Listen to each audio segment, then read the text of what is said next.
কোরবানির ঈদের দিন বিড়ালরা কোথায় যায়, কেন দেখা যায় না তাদের, কোথায় গায়েব হয়ে যায় অত্র এলাকার বিড়াল? এছাড়াও পৃথিবীর মধ্যে কোন জাতি বিড়ালকে কোরবানি দিয়ে থাকে? এছাড়াও বিড়াল কিভাবে ভূমিকম্পের আগাম বার্তা বুঝতে পারে এবং তার মালিককে রক্ষা করে?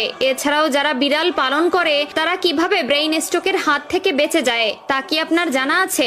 এমনকি রাসূলুল্লাহ সাল্লাল্লাহু আলাইহি ওয়াসাল্লাম আজ থেকে 1400 বছর আগে এই বিড়াল সম্পর্কে কি বলে গিয়েছিলেন সেটা কি আপনার জানা আছে? প্রিয় দর্শক, আজকের এই ভিডিওটি অতীব গুরুত্বপূর্ণ হতে চলেছে। অনেক অজানাকে জানতে পারবেন আপনারা এই ভিডিওর মাধ্যমে। তবে তার আগে যদি আপনি বিড়াল পছন্দ করেন কিংবা আপনার বাসায় বিড়াল থেকে থাকে তবে খুশি মনে কমেন্ট করবেন আলহামদুলিল্লাহ, এবং এই আলহামদুলিল্লাহ বলার কারণটাও এখন আমি ব্যাখ্যা করব। প্রিয় দর্শক, আমরা সকলেই জানি প্রিয় নবী সাল্লাল্লাহু আলাইহি ওয়াসাল্লাম বিড়াল ভালোবাসতেন।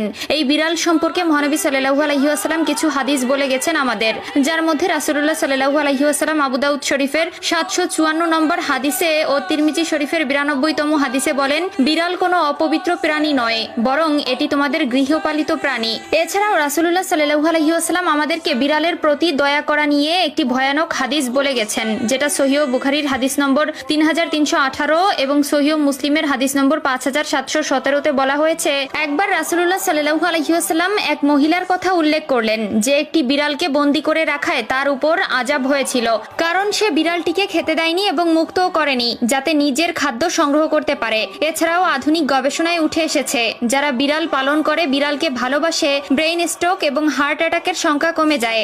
এছাড়াও বিজ্ঞানীরা বলছেন বিড়ালের শ্রবণ শক্তি অন্য সকল প্রাণী থেকে একটু প্রখর, যার মাধ্যমে তারা অনেক দূরের জিনিসও খুব সহজে শুনতে পারে। এমনকি যদি ভূমিকম্প হয় তার 10 থেকে 15 মিনিট আগে ভূপৃষ্ঠের তলের প্লেটের বিন্দুমাত্র শব্দও তারা শুনতে পায়, যার ফলে তারা আগে থেকেই সাবধান হয়। আধুনিক বিজ্ঞান গবেষণা করে আরো পেয়েছে যে যারা অল্পতেই নেগেটিভ মাইন্ডেড হয়ে পড়ে তাদের সামনে যদি সেই সময় কোনো বিড়াল ছেড়ে দেওয়া হয় কিংবা সেই ব্যক্তির পোষা বিড়াল থেকে থাকে তবে সেই বিড়ালের দিকে তাকালেই নেগেটিভিটি কেটে যায়। এছাড়াও যারা কালো জাদু করে বা কালো জাদু অধ্যয়নরত অবস্থায় থাকে তারা তাদের এই শক্তিকে বৃদ্ধি করার জন্য কালো রঙের কোনো বিড়াল পেলেই সেটি কোরবানি করে দেয়। তাদের বিশ্বাস এটি কালো জাদুকে আরো প্রখর করে তোলে এবং কোরবানির ঈদের দিন তেমন একটি বিড়াল দেখা যায় না। এর কারণ হলো বৈজ্ঞানিক গবেষণায় উঠে এসেছে যে বিড়ালের খাদ্য হজম শক্তি কম থাকায় আঁশ জাতীয় খাদ্য হজমে বেগ পেতে হয়, যার ফলে কোরবানির ঈদের কয়েকদিন মাছ মাংসের হাড়গোড় এমনকি মাংস অত্যাধিক পরিমাণে খাবার ফলে তাদের বমি সহ বদ হজম হয়